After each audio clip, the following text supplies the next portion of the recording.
36 और 37 वचन को पढ़ेंगे। जी जी।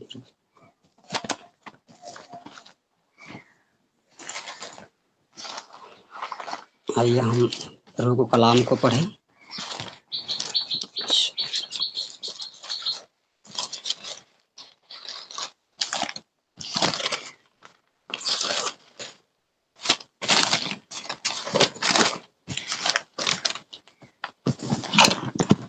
प्रभु की धन्यवाद हो। क्योंकि तुम धीरज धरना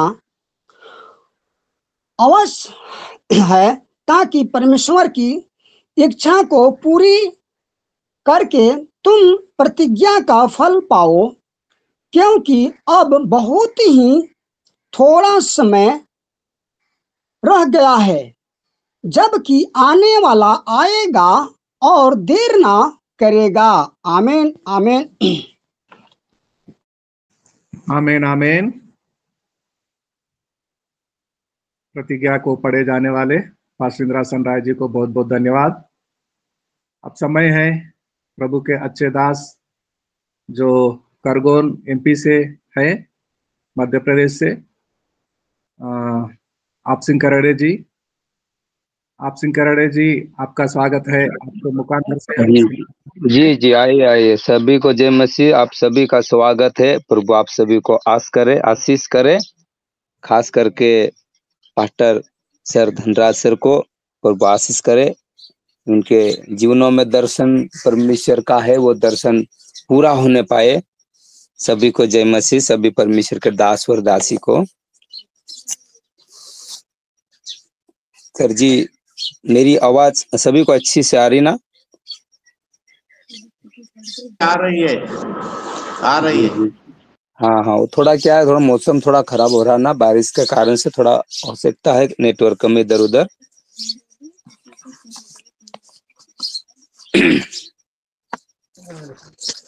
आइए, ठीक है। हम आज की सुंदर समय के लिए, सुंदर दिन के लिए परमेश्वर ने हमारे जीवन में एक नया दिन जोड़ा है। नई आशीष, नई बरकत, नई शक्ति, नई सामर्थ। प्रभु का वचन कहता है, पुरानी बातें बीत गई, अब नई बातें शुरू है। इस प्रकार कल का दिन में कल की बातें थी जो बीत गई, लेकिन आज का दिन में आज नई बातें प्रभु यीशु मसीह ने हमारे जीवन में नई बरकत व नई आशीष के साथ जोड़ा है। आइए हम कुछ परमेश्वर के वचन को पढ़कर हम प्रभु की महिमा करेंगे। मैं छोटा सा प्रार्थना करना चाहता हूँ। हम सभी प्रार्थना करेंगे।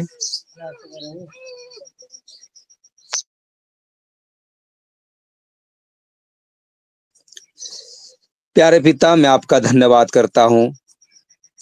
परमेश्वर आप महान है पिता, आप जीवित है, आप अनुग्रहकारी दयालु परमेश्वर प्रभु, आपकी महिमा, आपकी तारीफ, आपकी बड़ाई करते हैं मेरे पिता। धन्यवाद पिता परमेश्वर। हम आपकी जितनी भी बड़ाई करें पिता, जितनी भी आपकी महिमा करें प्रभु, ये सब कम है मेरे प्रभु, क्योंकि आप तो महान है मेरे पिता। आप जीवित है मेरे प्रभु जी।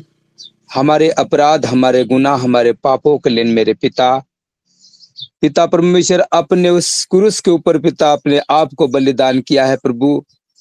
और पिता परमेश्वर लौ लौहान होकर पिता परमेश्वर अपने एक लहू देकर हमें एक नया जीवन दान दिया है प्रभु। आपका वचन कहता है, मैंने आपको दाम देकर मोल लिया है। हाँ प्रभु, हम आपका धन्यवाद करते हैं। मनुष्य पिता परमेश्वर हर एक बातों को भूल जाते हैं प्रभु, लेकिन आप हमें कभी भी नहीं भूलते पिता। आपका वचन कहता, आपकी माँ भूल जाएगी लेकिन मैं तुम्हें अंत तक नहीं भूलूंगा। प्रभु आप हमें नहीं भूलते हैं मेरे पिता परमेश्वर। आप में वो प्रेम और दया, वो कृपा है प्रभु, जो मनुष्यों में नहीं है मेरे परमेश्वर। हे पिता, अपने लास्ट में जो प्राण अपने पिता के हाथों में सौंपने के समय में भी प्रभु आपने क्षमा किया हमें। आपने कहा, पिता इन्हें क्षमा कर दो, ये नहीं जानते। और प्रभु हमने बहुत सा गुनाह किया, पाप किया, बुराई किया, जो परमेश्वर तेरी दृष्टि में बहुत गलत है, वो ऐसा ही काम हमने किया प्रभु। फिर भी आपने हमें क्षमा किया प्रभु। मैं आपका धन्यवाद करता हूँ। आप महान है पिता, आप जीवित है प्रभु जी। मैं आपका धन्यवाद करता हूँ प्रभु। आज हम पिता इस ऑनलाइन मीटिंग के माध्यम से प्रभु आपके दास और दासियों के साथ में प्रभु परमेश्वर के प्रभु तेरे पवित्र कलाम को पढ़कर हम कुछ सीखना समझना जानते हैं पिता। प्रभु हमें बोलने में, समझने में, सीखने में वो ज्ञान और बुद्धि की आत्मा हमें दीजिए प्रभु जी। और जितने भी आज पिता इस वचन को सुने प्रभु, और हम इन वचन से परमेश्वर बातें करे प्रभु, सचमुच में पिता हमारे हृदय और मनों में पवित्र आत्मा कार्य करे प्रभु। हर एक को आप आशीष कीजिए पिता, हर एक को आप आशीष कीजिए प्रभु जी। धन्यवाद करता हूँ पिता, खासकर आपके दास पास्टर धनराज सर के लिए प्रभु, जिन्होंने हमें एक समय दिया है प्रभु आपके पवित्र वचन को बोलने के लिए प्रभु और सीखने के लिए प्रभु। मैं धन्यवाद करता हूँ। उनका जो दर्शन है पिता तेरे सामर्थ्य नाम से पूरा होने पाए प्रभु। ये सेवा पिता परमेश्वर योगान योग जब तक आप इस पृथ्वी पर ना आ जाए प्रभु, तब तक यही सेवा हम करते रहे। ऐसा ही आप आशीष कीजिए पिता। धन्यवाद करता हूँ पिता। मेरी प्रार्थना विनती आपके पवित्र हाथों में सौंपता हूँ। आदर महिमा गौरव इज्जत जलाल आपको देते हुए आपके प्रिय पुत्र उद्धार करते मसीह यीशु के नाम से मैं प्रार्थना को मांगता हूँ पिता। आमीन आमीन।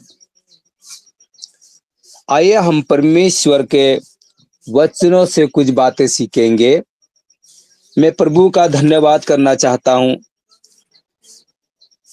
हमने कई बार इन वचनों को पढ़ा है, क्योंकि मैं प्रभु से प्रार्थना करता हूं और मैं आप सभी परमेश्वर के जितने भी दास और दासी आज इसी मीटिंग के माध्यम से जुड़ रहे हैं, और हम एक दूसरे के मुंह से परमेश्वर की महिमा की बातों को सुनना चाहते हैं और सुनते हैं। वचन कई प्रकार के बाइबल में है, और बाइबल बताती है, सिखाने वाले भी कई तरीके से सिखाते हैं, और जो आदेश भी परमेश्वर ने दिया है कई प्रकार का सभी को आदेश भी दिया हुआ है। लेकिन परमेश्वर जो परमेश्वर है वो परमेश्वर है। हमें ना उसे बदल सकते हैं हम, ना तो उसमें कुछ मिलावट कर सकते हैं। चाहे हमारी भाषा में हो, चाहे हमारी जाति में हो, चाहे हमारी कुलों में हो, हम अपने प्रकार से हम कुछ भी कर सकते हैं। लेकिन हमारा परमेश्वर सभी भाषाओं के लिए, सभी जातियों के लिए, सभी कुलों के लिए युगान युग एक सा है और एक ही सा रहेगा। हालेलुया। मैं परमेश्वर के जीवित वचनों को पढ़कर परमेश्वर की महिमा करना चाहता हूं कि आज हम मसीहत में भी जो संसार में बसे हैं भाई और बहनों, जो परिवार, उनमें प्रेम है या नहीं है मैं नहीं कहता, लेकिन आज हमारे मसीहत में भी प्रेम नहीं है। क्यों नहीं है? प्रभु का वचन कहता है जो अंत का समय आएगा उस समय में सारा प्रेम क्या होगा? ठंडा पड़ जाएगा। क्यों ठंडा पड़ जाएगा? कि जो हमने परिश्रम किया है, जो हमने मेहनत की है, जिस प्रभु के लिए उपासना किया है, जिस प्रभु के लिए हमने आराधना की है, प्रार्थना किया है, समय या असमय प्रभु से हमने विनती किया है, वो शैतान को नहीं चाहता कि वो आप अंत के समय में उन्हें भ्रमित करना चाहता है। वो क्यों भ्रमित करना चाहता है? कि उन्हें हर एक बातों से भ्रमित करके शैतान के वश में करना चाहता है वो। हालेलुया। इसलिए हमें परिवार में हो या मसीह कलीसिया में हो, परमेश्वर कहता है यहाँ पर वचन। आइए यहाँ कोई परमेश्वर के दास पढ़ेंगे यहाँ पे इफिसियों की पुस्तक उसका 4 अध्याय और 3 से 6 वचन तक यहाँ पे पढ़ना है। आइए कोई पढ़े। सर एक बार फिर से बोलेंगे? कौन सा? हाँ सर, इफिसियों के पुस्तक उसका 4 अध्याय 3 से 4 वचन तक पढ़ना है।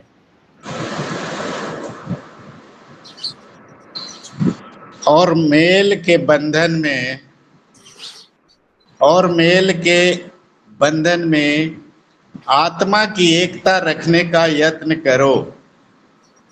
एक ही देह है और एक ही आत्मा, जैसे तुम्हें जो बुलाए गए थे, अपने बुलाए जाने से एक ही आशा है। आमीन आमीन आमीन। परमेश्वर का धन्यवाद हो। परमेश्वर जो परमेश्वर है वो सृष्टिकर्ता, वो सारी सृष्टि का राजा, आकाश और पृथ्वी के नीचे भी जो चीज बताते हैं लोग कि पृथ्वी के नीचे भी एक सृष्टि है।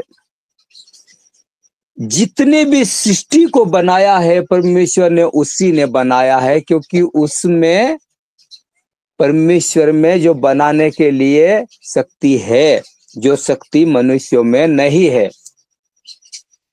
आज हम इन वचनों से देखते हैं, मसीह का घर हो, चाहे मेरे भाई जो विश्वास नहीं करते, वो संसारी का घर हो, चाहे समाज में हो, चाहे जाति में हो, चाहे गांव में हो, लेकिन जो हम मसीह प्रभु यीशु मसीह में जो प्रेम देखते हैं, वो प्रेम लागू करने के लिए हम बहुत कोशिश करते हैं। उस प्रेम के बंधन में चलने के लिए हम बहुत यत्न करते हैं। उसमें बहुत हम चाहते हैं कि हम प्रभु यीशु मसीह के जैसे ही चले, प्रभु यीशु मसीह के जैसे ही बोले, प्रभु यीशु मसीह के जैसे ही प्रचार करें। लेकिन क्या होता है, उस शैतान को ये चीजें अच्छी नहीं लग रही। बाइबल बताती है प्रभु यीशु मसीह ने उत्पत्ति में जो आदम और हवा को जैसे बनाया उसने, तो उसने क्या किया था, एक ही तन को बनाया था। आदम की पसली निकाल कर नारी बनाया था, और नारी और आदम को एक तन बनाया था, क्योंकि आदम को तो परमेश्वर ने रचा ही था उसके स्वरूप में, और आदम को रचकर आदम ने उसके स्वरूप में रचा, और उसी का अधिकार आदम को दिया था। लेकिन आदम उस अधिकार को खो दिया।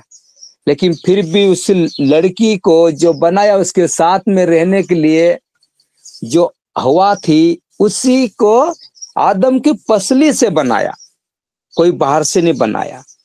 फिर भी वो एक तन एक मन होकर रह पाए नहीं। क्यों नहीं रह पाए? यदि वो पत्नी अपने पति की आज्ञा को मानती और वो पत्नी अपने पति की हर एक जरूरत को पूरा करती, तो वो उस सर्प के बहकाव में नहीं आती और उसने फल को कभी भी नहीं खाती। लेकिन वो क्या हुआ, अपने पति की अधीनता से, प्रभु की अधीनता से तो दूर हो गई थी, लेकिन उस पति के आज्ञाकारी भी नहीं हो पाई थी। उसने फल खाया और आदम को खिलाया। ये दो व्यक्ति पाप होने के कारण से वो एक तन थे। यहाँ पर परमेश्वर का वचन कहता है कि मेल के बंधन में आत्मा की एकता रखने का यत्न करो। आत्मा का एकता रखने का यत्न करो। लेकिन आज के हम दुनिया में देखते हैं, पति और पत्नी में भी वो जो प्रेम नहीं दिख रहा है, जो प्रभु यीशु मसीह ने हमसे प्रेम किया था। हालेलुया। प्रभु यीशु मसीह ने हमसे प्रेम किया था, हमने तो पाप किया था। भाई कौन कह सकता है यहाँ पे कि मैं दूध का धुला हुआ हूं? मैंने कभी भी कई प्रकार से पाप नहीं किया। कौन कह सकता मैं दूध का धुला हूं? बाइबल बताती है हमें, रोमियो 3:23 में, सारे लोगों ने पाप किया है, सभी ने पाप किया है। आप प्रभु यीशु मसीह की बातें आई तो उसमें जाकर क्या बन गए? रईस। बोले हमने पाप नहीं किया, मैं तो संत हूं, मैं तो महात्मा हूं, मैं भगवत गीता पढ़ता हूं, मैं रामायण पढ़ता हूं, मैं तो जन्म से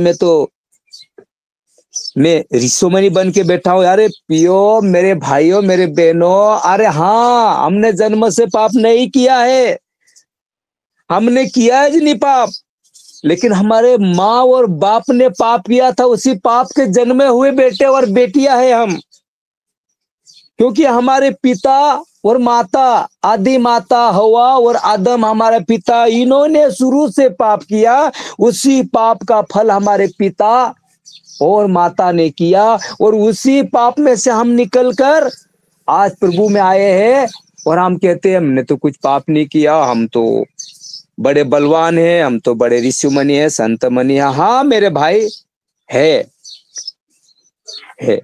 लेकिन यहाँ पर हमें पति या पत्नी को दोनों को मिलने के लिए भी यहाँ पर शैतान ने बिखर दिया है। विश्वासी की बात कर रहा हूं मैं, मसीह लोग की बात कर रहा हूं। संसार की दुनिया प्रेम करे या ना करे, उनका जाने, परमेश्वर उन्हें आशीष करे।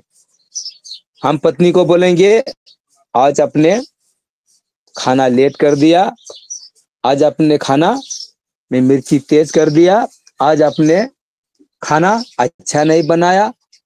हम दो बातें पत्नी को बोलेंगे, पत्नी हम पे गुस्सा हो जाएगी, भैया 2 घंटे नहीं बोल पाएगी हमारे से, मुंह छुपा के इधर उधर देखेगी।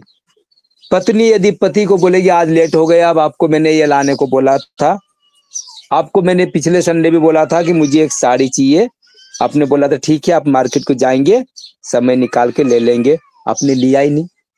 वो एक कई प्रकार से वो भी गुस्से में हो जाती है। हम मुंह छुपा के इधर उधर देखते हैं। पति या पत्नी में प्रेम नहीं है, बाप या बेटे में प्रेम नहीं है, माँ और बेटी में प्रेम नहीं है। क्यों प्रेम नहीं है हमें? हम मसीह लोग हैं ना। हम मसीह लोगों को, परमेश्वर के सेवा करने वाले को, विश्वासी लोगों को एक कचरे का बहुत बड़ा, उसे क्या बोलते हैं हमारे एमपी में, रुखड़ा बोलते हैं, रुखड़ा बोलते हैं, जिसमें गायों का ढोरों का गोबर डाला जाता है और घर का कचरा ले जाकर उसी में डाला जाता है, उसे गोबर बोलते हैं। हमें रुखड़ा बनना पड़ेगा। उस रुखड़े के ऊपर कैसा भी मटेरियल जाकर लोग फेंक देंगे, वो रुखड़ा नहीं बोल पाता है कि मुझ में आप ऐसा मटेरियल क्यों डाल रहे हो, मुझे वजन लगता है, मुझे कुछ इसमें से अच्छी सी खुशबू नहीं आती, गंध आती है, मैं कब तक सहन करूं, वो नहीं बोल पाता है। हमें वही व्यक्ति बनकर उस परमेश्वर की आराधना या स्तुति करने वाला आत्मिक दास और दासी बनना है। विश्वास में हमें आगे बढ़ना है। लेकिन हम पे यहाँ पर प्रभु कहता है कि मेल के बंधन में आत्मा की एकता रखने का यत्न करो। केवल यहाँ पे आत्मा का एकता रखने का यत्न करो। और 4 क्या कहता है कि एक ही देह है और एक ही आत्मा, जैसे तुम्हें बुलाए गए थे अपने बुलाए जाने के एक ही आशा है, एक ही आशा है, एक ही तन है, एक ही मन है, फिर भी उसमें अलग अलग बातें क्यों, अलग अलग बातें क्यों? उसमें एक ही बातों में हम बसे हैं, एक ही आत्मा में हम चल रहे हैं, फिर भी हम में अलग अलग बातें क्यों? क्योंकि उस शैतान को ये अच्छा नहीं लगता है। कलीसिया में जाकर लोग बैठते हैं, प्रभु कहता है कलीसिया में जाके लोग बैठते हैं, विश्वासी भाई बहन, किसी से किसी का थोड़ा बहुत छोटी मोटी बातों में थोड़ी बातें हो जाती है, उसे देखकर इधर मुंह करके बैठ जाते हैं, उसे देखकर इधर मुंह करके बैठ जाते हैं। अरे ये आया पता नहीं मुझे, मैं कहाँ गया, अरे मुझे तो इस व्यक्ति को देखना नहीं चाहता मेरा मन, इस बहन को देखना नहीं लगता मुझे तो। अरे हम प्रभु के मंदिर में जाकर भी क्या करते हैं, एक उधर मुंह छुपा लेते और इधर मुंह छुपा कर हम क्या करते, वहां पे बैठ जाते हैं। प्रभु का वचन क्या कहता है? और 6 वचन क्या कहता? और सब का एक ही परमेश्वर और पिता है, जो सब के ऊपर और सब के मध्यम में और सब के सब में है। क्या है? प्रभु का वचन क्या कहता है? सबका एक ही पिता है, एक ही परमेश्वर है और सभी के अंदर वो है और सभी में वो रहता है, सभी में वो रहता है। हम एक ही परमेश्वर के आशा से गए हैं, एक ही परमेश्वर की आराधना करते हैं, एक ही परमेश्वर हमारे अंदर रहता भी है। और हम वहां जाकर हम हमारे मन को बदल लेते हैं, विचारों को बदल लेते हैं, और हम अपना अपना मुंह छुपाकर इधर से इधर देखेगा, उधर से उधर देखेगा। इस प्रकार के हम देख कर क्या करते हैं, मन को बनाकर उदास हो जाते हैं। हालेलुया। प्रभु का वचन यहाँ पर स्पष्ट रूप से कहता है। आइए पहला कुरिन्ती की पुस्तक निकालेंगे 13 अध्याय को सर। पहला कुरिन्ती 13 उसका 3 वचन को पढ़ेंगे। देखे संत पौलुस हमें क्या सिखाता है।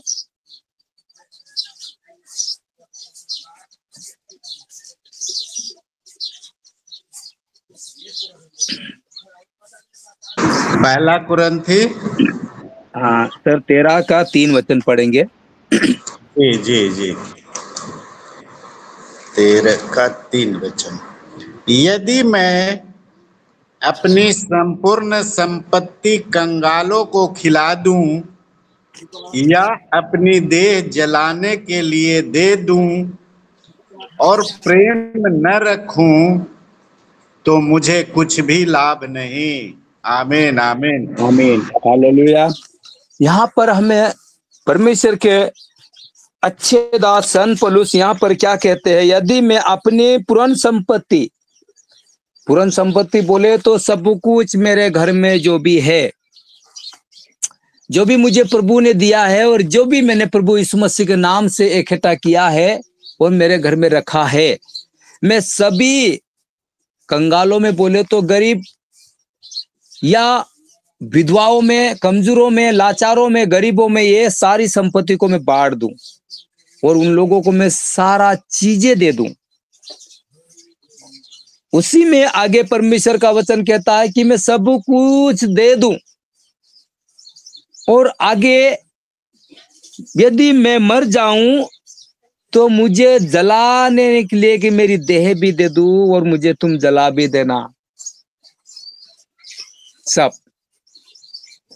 पौलुस कहता है सब कुछ देने के बावजूद मैं मुझे मरने के बाद में तुम मुझे जला देना।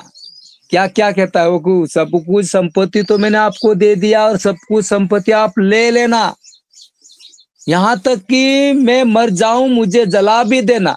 वो जलाने के बाद में क्या करे, संसार की दुनिया क्या करती थी, उसकी आरती बनाती, रखड़ी को ले जाकर क्या करते हैं, समुद्र में ले जाकर ठंडी करते हैं।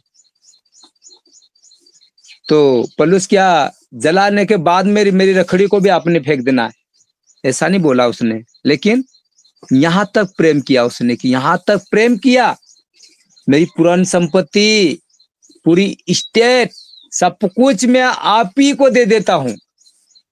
मैं मर जाऊं तो मुझे जलाकर आप मुझे जला देना, मेरे राख को फैला देना, कोई दिक्कत नहीं, सब कुछ मैं आप ही के नाम पे करता हूं क्योंकि मैं आपसे प्रेम करता हूं, आपसे मैं प्रेम करता हूं। लेकिन परमेश्वर का वचन उसी 13 अध्याय में क्या कहता है, यह लेकिन मैं यदि प्रेम नहीं रखूं और तुम्ही लोगों में दया नहीं रखूं तो मैं क्या बन जाऊंगा, ठनठनाता हुआ पीतल, झनझनाती हुई झांझ, जो में ना घर का हो ना घाट का हो। क्या वो पौलुस स्वर्गराज में जा सकता है? नहीं। उसने कहा यदि मैं प्रेम नहीं रखूं तो मैं ठनठनाता हुआ पीतल और झनझनाती हुई झांझ हूं।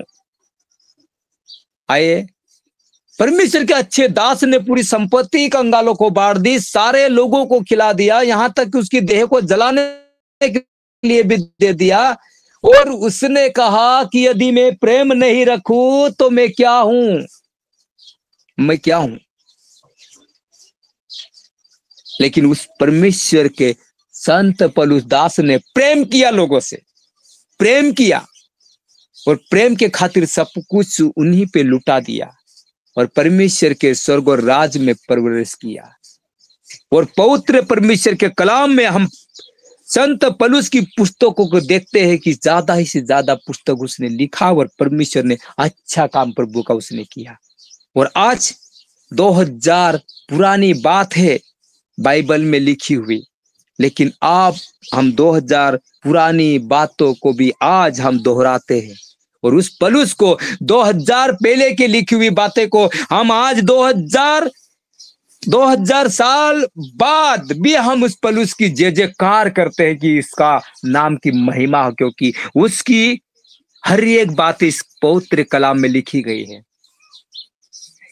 क्योंकि उसने प्रेम किया था। यूहन्ना 3:16 क्या कहता है कि प्रभु यीशु मसीह ने जगत से ऐसा प्रेम किया, कहा कि अपने पुत्र को दे दिया, कहा कि नाश नहीं हो लेकिन अनंत जीवन पाए। उसने अपने पुत्र को दे दिया हमारे लिए। पौलुस ने सारी संपत्ति, सारी धन दौलत को गवा दिया हमारे लोगों के लिए, कंगालों के लिए, गरीबों के लिए लुटा दिया उसने। तब जाकर इस पवित्र साक्षर में पौलुस का नाम हम बार बार हजारों बार बोलते हैं, मसीह कलीसिया में सिखाते हैं। संत पौलुस कैसा व्यक्ति था, संत पौलुस कैसा करता था। अरे संत पौलुस की कहानियां पूरी पढ़े तो क्या व्यक्ति था संत पौलुस। मसीह लोगों को भी मारा, बहुत से अत्याचार किया, बहुत सा गुनाह किया, बहुत सा पाप किया, बहुत सा अपराध किया, लेकिन आखिरी में उससे परमेश्वर ने पश्चाताप के लिए समय दिया। उसने सारी संपत्ति गवाकर परमेश्वर के नाम से सारे कंगालों में बांटकर प्रभु के राज में आज पवित्र साक्षर में हम बार बार परमेश्वर को, दास को याद करते हैं। हालेलुया। आइए हम आगे और पढ़ेंगे जल्दी जल्दी थोड़ा। पहला कुरिन्थी 12 अध्याय 2 वचन को निकालेंगे सर। तुम जानते हो कि तुम अन्य जाति थे तो गूंगी मूर्तियों के पीछे जैसे चलाए जाते थे वैसे चलते थे। आमीन आमीन आमीन। परमेश्वर के वचन यहाँ पर हमें पौलुस कहते हैं तुम जानते हो। यहाँ पर वचन कहता है क्या है, तुम जानते हो कि जब तुम अन्य जाति थे, अन्य जाति का मतलब जब आपने विश्वास नहीं किया था, जब आपने प्रभु यीशु मसीह को नहीं जाना था, सृष्टिकर्ता परमेश्वर को आपने नहीं पहचाना था, तब हो सकता है आपने कई गुनाह किया होगा, अपराध किया होगा, पाप किया होगा, आपने प्रेम नहीं किया होगा, अपने हर दिन लड़ाई किया होगा, हर दिन पीछे नीचे बोला होगा। हमें समझता हूँ जब अन्य जाति थे, जब यहाँ पर परमेश्वर का वचन कहता है तो अन्य जाति थे तो उनकी मूर्तियों के पीछे क्या करते थे, शीश झुकाते थे, और उनके आगे जाकर आप क्या करते थे, विनती करते थे, दुआ मांगते थे, प्रार्थना करते थे। प्रार्थना का मतलब साधना करते वहां पर जाकर आप, क्योंकि आपको सच्चाई नहीं मालूम थी। प्रभु कहता है सत्य और मार्ग मैं हूं, जीवन और ज्योति मैं हूं। जो ज्योति देने वाला कभी भी अंधकार नहीं दे सकता है, ज्योति देने वाला कभी भी अंधकार नहीं दे सकता है, लेकिन जो अंधकार देने वाला कभी भी अंधकार दे सकता है। लेकिन परमेश्वर के अच्छे दास ने यहाँ पर सिखाया कि आप ना समझ थे यार, नहीं समझते थे, लेकिन आप तो समझदार हो जाओ, आप तो सियाने हो जाओ, आप तो प्रभु को जानते हैं, प्रभु के हर एक वचनों को मानते हैं, प्रभु के साकारी बनकर चलते हैं। परमेश्वर के संत भक्त दास तो आप लोगों को सिखाते हैं, समझते हैं। आप तुम सही प्रकार से सही चाल चलो। जो मूर्तियों के पीछे चलते थे तो मूर्तियों के पीछे आप सब कुछ किया, लेकिन आप अपने जीवित परमेश्वर के पीछे अब चल रहे हो। आप जीवित परमेश्वर के पीछे चलने के लिए हमें सच्चाई के साथ चलना पड़ेगा। उसी का उसका 12 का 13 वचन को पढ़ेंगे सर जल्दी जल्दी।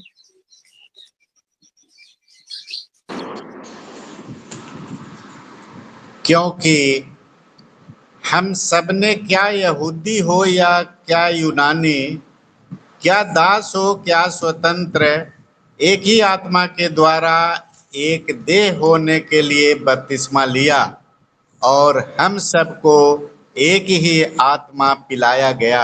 आमीन आमीन। देखिए परमेश्वर क्या कहता है, भैया हमारे में भेद क्यों, हमारे में फूट की आत्मा क्यों, हमें भेद की आत्मा क्यों। जब प्रभु यीशु मसीह ने हमें कहा एक ही परमेश्वर, एक ही आत्मा, एक ही दही, एक ही बपतिस्मा है, एक ही परमेश्वर का वरदान है, तो हमें बहुत सी बातें अलग क्यों, हमें बहुत सी बातें अलग क्यों? एक ही परमेश्वर है भैया, वो मिनिस्ट्री दूसरा है, वो मिनिस्ट्री दूसरा है भैया। मिनिस्ट्री की जगह पे मिनिस्ट्री है, सेवा की जगह पे सेवा है। मैं मानता हूं परमेश्वर के वचनों में लिखा हुआ है सेवा कई प्रकार की अलग अलग है, वरदान कई प्रकार के अलग अलग है। मैं मानता हूं प्रचारक कई प्रकार के अलग अलग है, कई रीति से अलग प्रकार सिखाते हैं। जिसे जैसा आया वैसा क्या करते हैं? संसार की दुनिया में जिसको जैसा समझ में आया वैसा ही उस मूर्त को बना दिया। किसी ने 3 हाथ लगा दिए, 6 हाथ लगा दिए, 9 हाथ लगा दिए, 2 हाथ लगा दिए, 12 सिर लगा दिए, 3 सिर लगा दिए। जैसा भी समझ में आया वैसा ही लगा दिया। लेकिन वो ईश्वर था, ईश्वर था, उसे ईश्वर का नाम पता नहीं था कि ईश्वर कैसा था, लेकिन ईश्वर था। और ईसा मसीह ईश्वर परमात्मा था, वो ज्योति था। हमें भी यहाँ पर प्रचारक जैसा ही आएगा वैसा ही बोलकर कलीसिया को सिखाएगा और कलीसिया के अधीन करेगा। क्या है, बहुत सी बातें निकलती है। अरे आप हाथों में चूड़ी लेकर प्रभु भज नहीं पीना, कालों में बाली पहन कर आप प्रभु भज नहीं लेना। अरे कई प्रकार की संस्था, कई प्रकार की मिनिस्ट्री। अरे मेरे पियो, हम परमेश्वर के बेटा और बेटियां है। प्रभु यीशु मसीह किसे चाहता है, किसे प्यार करता है, प्रभु यीशु मसीह किसका न्याय करना है, क्या नहीं करना है, वो ईश्वर जानता है। हम में क्या है, कोई व्यक्ति विश्वास कर रहा है तो उसके नियम या कायदे को बताकर हम उसके जीवन को बर्बाद ना करें, लेकिन हमें उसके जीवन को आबाद करना है। तो यहाँ पर तो एक ही तो परमेश्वर है, दूसरा तो कोई परमेश्वर है ही नहीं। फिर भी हम उस परमेश्वर को छोड़कर कई प्रकार की बातें बाहर बोल देते हैं, बाहर चल जाते हैं, कई मिनिस्ट्री में जाते, कई संस्था में, कई पास्टरों का प्रचार को सुनते हैं। हम बाइबल को छोड़कर 2 कदम बाहर निकल जाते हैं। हम ऐसा नहीं करें तो प्रभु अच्छा आशीष करेगा। ऐसा नहीं करना है हमें। आइए सर, आइए 25 और 26 को थोड़ा जल्दी पढ़ेंगे।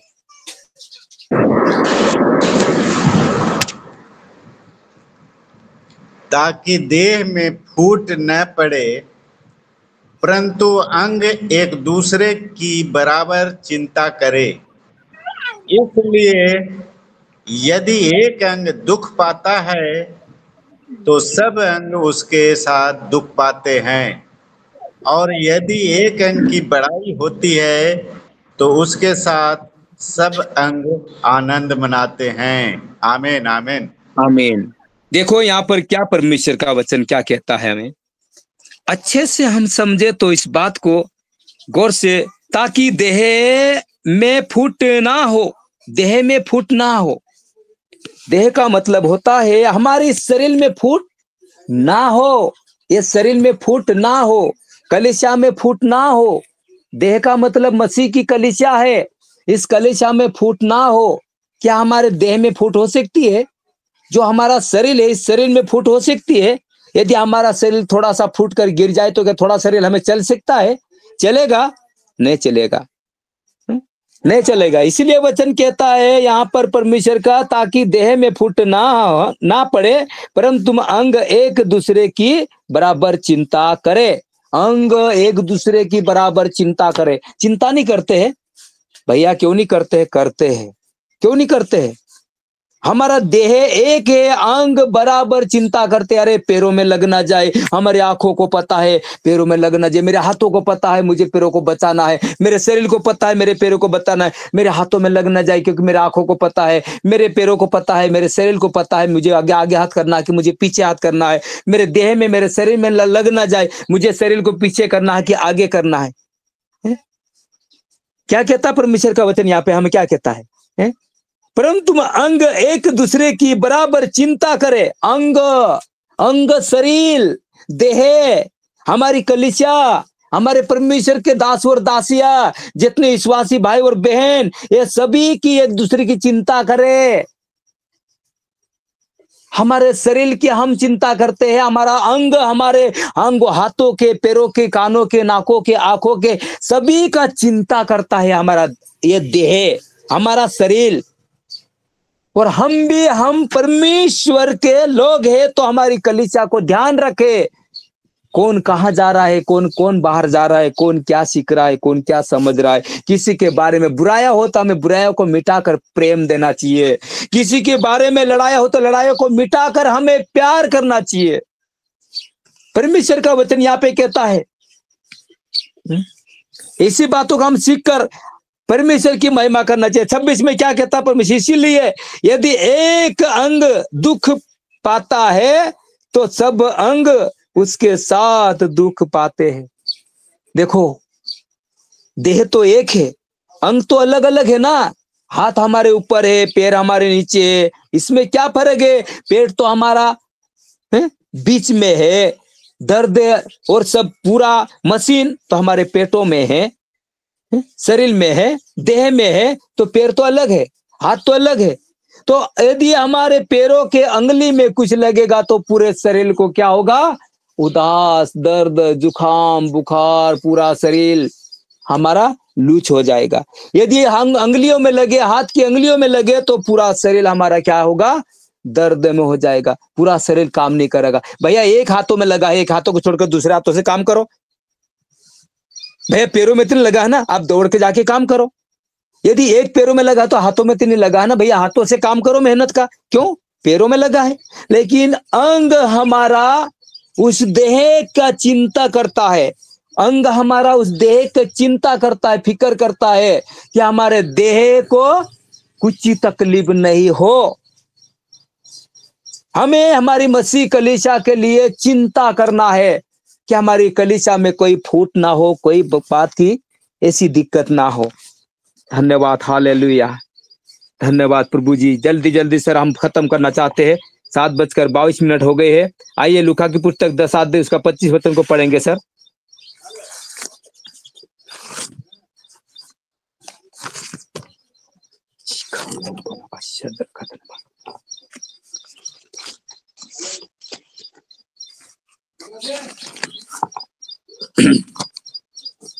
सर मिला लूका की पुस्तक 10 का 25।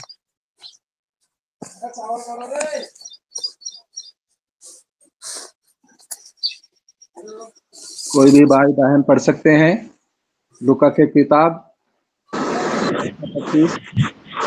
और देखो, एक व्यवस्थापक उठा और यह कहकर उसकी परीक्षा करने लगा, हे गुरु, अनंत जीवन का वारिस होने के लिए मैं क्या करूं?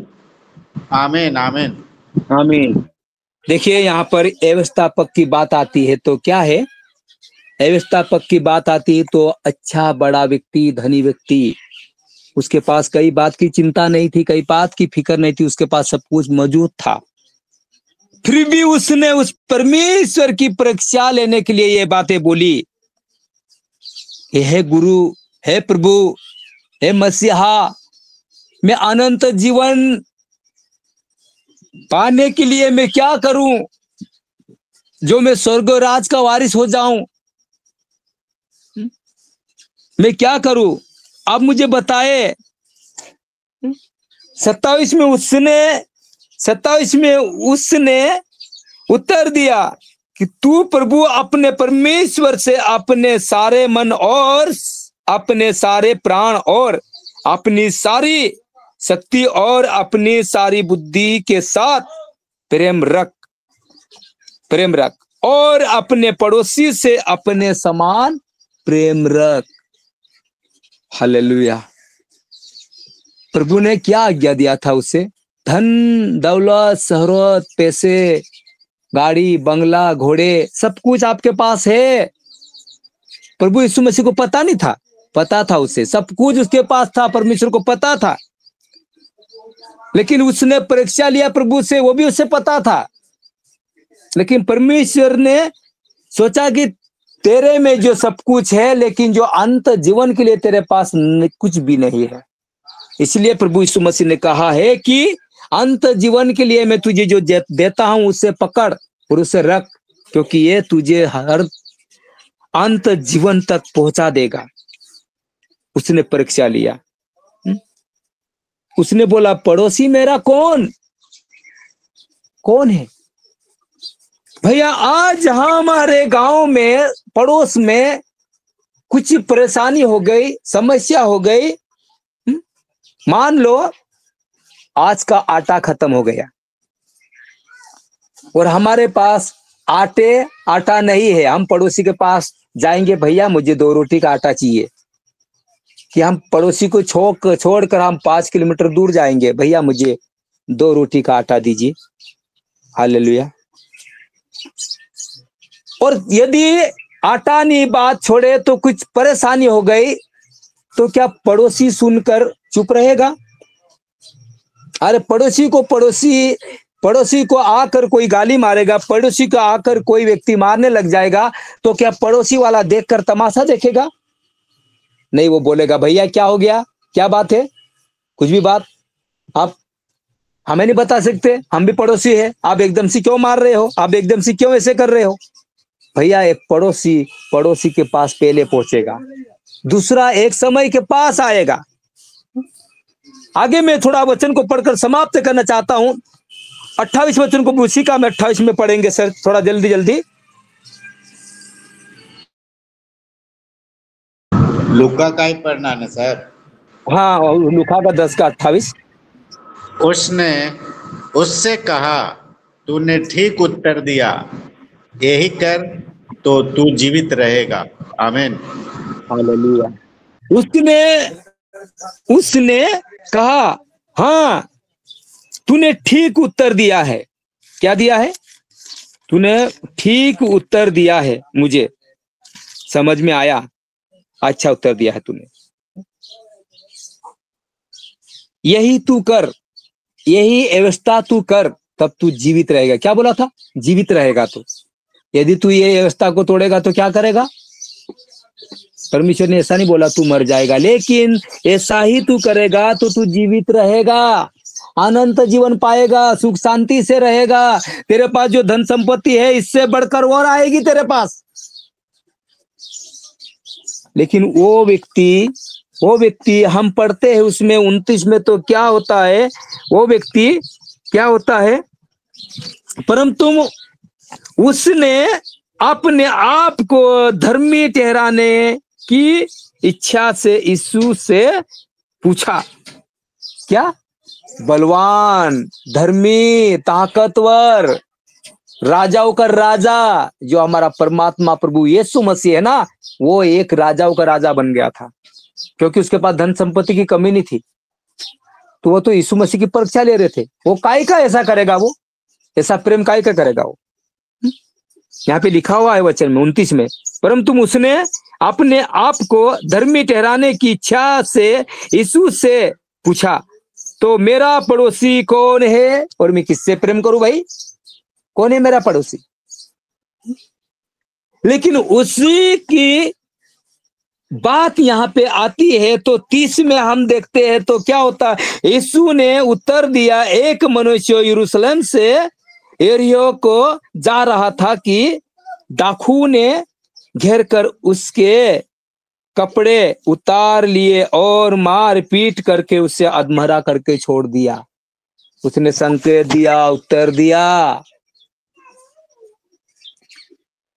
दिया। डाकू ने, चोर चकारी ने लूट मार के उसे आदमरा करके छोड़ दिया और उसी जागों में बड़े बड़े लोग जाकर देखकर उसे छोड़कर भाग गए। वहां पे बताते हैं कि लेवी भी गया, एक याजक भी गया, अच्छे लोग गए और देखकर अपने अपने काम को लेकर निकल गए। लेकिन हम 37 में जब पढ़ते हैं तो वहां पर क्या लिखा है? उसने कहा कि एक गरीब व्यक्ति जो ना समझ था और जो सबसे नीचा था, वही व्यक्ति जाकर क्या किया उसने? और उसने कहा कि वही जिसने उस पर दया की, यीशु ने उससे कहा, जा तू भी ऐसा ही कर। उसने ऐसा दया किया था। जो बड़े लोग तो छोड़कर चले गए थे, लेकिन जो गरीब व्यक्ति था वो सब जातियों से छोटी जात का था, और वही व्यक्ति जाकर उस व्यक्ति की जान बचाया और जाकर बोल दिया वेद को, आपका जो खर्चा लगे, आपका जो पैसा लगे, आपको जो लगे वो मुझे बोल देना, मैं दे दूंगा, लेकिन ये व्यक्ति को आप मजबूत तैयार करे, इसे हर एक बीमारी, हर एक संकटों से बचाकर इसे तैयार करे। उसने यहाँ तक कि उसका पूरा इलाज करने का खर्चा सिल लिया, पैसा सिल लिया, और जाकर उसे बोल दिया। हमारा पड़ोसी कौन हो सकता है? हमारा पड़ोसी, अरे यहाँ पर तो पत्नी पति से वश में नहीं है। बेटा बाप की नहीं मानता, बाप बेटे की नहीं मानता, माँ बेटी की नहीं मानती, बेटी माँ की नहीं मानती, क्योंकि परमेश्वर का वचन कहता है कि अंत के समय में ऐसा ही होने वाला है, ऐसा ही होने वाला है। प्रभु का वचन कहता है, माँ बेटी को मारेगी, बेटा बाप को मारेगा, है? क्योंकि समय ऐसा आने वाला है। बाइबल बताती है अंत के समय में ऐसा ही होने वाला है। आज हम सुनते हैं बेटी को माँ मारी, माँ को बेटी मारी, बाप को बेटा मारा, बेटे को बाप मारा, हम सुनते हैं ना। इसी सृष्टि में ये चल रहा है। परमेश्वर का अंत का समय आ गया है, इसलिए हमें आखिरी आशा है, प्रेम, प्रेम के बंधन में बांधो और आत्मा की एकता में रहने का यत्न कर लो, क्योंकि स्वर्ग का राज निकट आया है। इसलिए हमें एक ही प्रेम हमारे लिए होना चाहिए। प्रभु ने कहा था, हे पिता इन्हें क्षमा कर, ये नहीं जानते कि ये क्या कर रहे हैं। उसके ऊपर थूका गया था। हमें बार बार क्रूस को याद करना है, बार बार क्रूस को याद करना है, 39 कुड़ों को याद करना है, उसके ऊपर थूका गया याद करना है, उसके ऊपर कांटे का मुकुट पहनाया गया याद करना है, उसे 39 कुड़ों को मार दिया, उसके शरीर में से छल्ले छल्ले करके लहू से हमें धोकर पवित्र और शुद्ध किया। उस परमेश्वर को याद करते हुए हम प्रार्थना करना चाहिए, याद करते हुए वचन को पढ़ना चाहिए, याद करते हुए आराधना करना चाहिए, तभी जाकर हमें उद्धार मिलेगा, शांति मिलेगा। और प्रेम, सबसे बढ़कर प्रेम।